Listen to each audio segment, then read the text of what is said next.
प्रस्तावना। उत्तराखंड की ऊंची बर्फ से ढकी चोटियों के बीच मंदाकिनी नदी के किनारे बसा हुआ है केदारनाथ धाम। ये केवल एक मंदिर नहीं, बल्कि श्रद्धा, तपस्या और विश्वास का जीवंत प्रतीक है। यहाँ हर पत्थर, हर हवा का झोंका, हर बर्फ की परत एक अनोखी कथा कहती है। ओम। पौराणिक आरंभ। महाभारत युद्ध के बाद पांडवों को जब एहसास हुआ कि उन्होंने अपने ही भाइयों और रिश्तेदारों का संहार किया है, तो उनके हृदय पर पाप का बोझ भारी हो गया। उन्होंने भगवान श्री कृष्ण से मार्गदर्शन मांगा। कृष्ण ने कहा, हे पांडवों, तुम्हारे पाप तभी धुलेंगे जब तुम स्वयं भगवान शिव से क्षमा मांगो। लेकिन शिवजी युद्ध के कारण पांडवों से रुष्ट थे। वे नहीं चाहते थे कि इतनी आसानी से पांडवों को मुक्ति मिल जाए। बुल। शिवजी का छुपना। पांडव हिमालय की ओर बढ़े और खोजने लगे भोलेनाथ को। शिवजी उनसे बचने के लिए केदार क्षेत्र आ गए और वहां एक बैल यानी नंदी का रूप धारण कर लिया।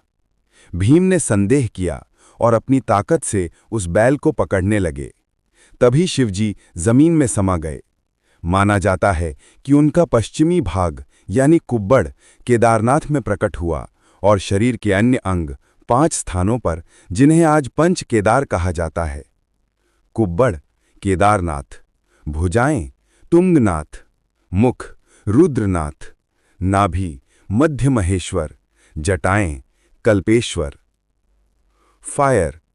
पांडवों का प्रायश्चित। पांडवों ने वहीं पर भगवान शिव की पूजा की। लंबे तप और कठोर साधना के बाद शिवजी प्रकट हुए और पांडवों को पाप मुक्त कर दिया। तब से यह स्थान मोक्ष धाम माना जाता है। टॉर्नेडो। प्राकृतिक रहस्य और 2013 की त्रासदी। अब एक रहस्यमय अध्याय। साल 2013 में भयंकर बाढ़ और भूस्खलन ने पूरा केदारनाथ उजाड़ दिया। हजारों लोगों की जान चली गई। लेकिन आश्चर्य की बात यह थी कि मंदिर को कुछ भी नहीं हुआ।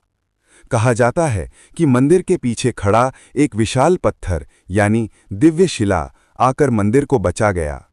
पानी और मलबे की धारा ने मंदिर को छूकर निकल गई, लेकिन मंदिर अक्षुण्ण रहा। लोग इसे महादेव की अद्भुत कृपा मानते हैं। Glowing star. रहस्यमयी तथ्य।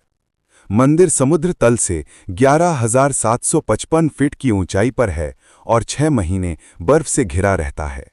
इसका निर्माण किसने किया, इस पर रहस्य है। कुछ मानते हैं पांडवों ने, कुछ कहते हैं आदि शंकराचार्य ने 8वीं शताब्दी में पुनर्निर्माण कराया। यहाँ शिवलिंग त्रिकोणाकार है, जो अद्वितीय माना जाता है। कहा जाता है मंदिर में पूजा आज भी दक्षिण भारत के रावल पुजारी ही करते हैं। परंपरा आदि शंकराचार्य ने शुरू की थी। Folded hands. आस्था की यात्रा। आज भी भक्त कई किलोमीटर पैदल चलकर बर्फ और तूफान झेल कर मंदिर पहुंचते हैं।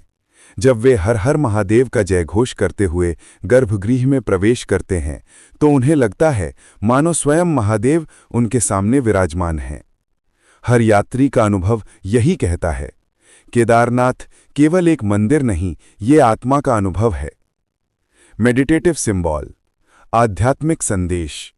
केदारनाथ की कथा हमें सिखाती है, पाप कितना भी बड़ा हो, सच्चे प्रायश्चित और भक्ति से मिट सकता है। आस्था इतनी शक्तिशाली होती है कि प्रकृति भी उसके सामने झुक जाती है। जीवन की कठिन राहें हमें भगवान तक पहुंचने का साधन बन सकती हैं।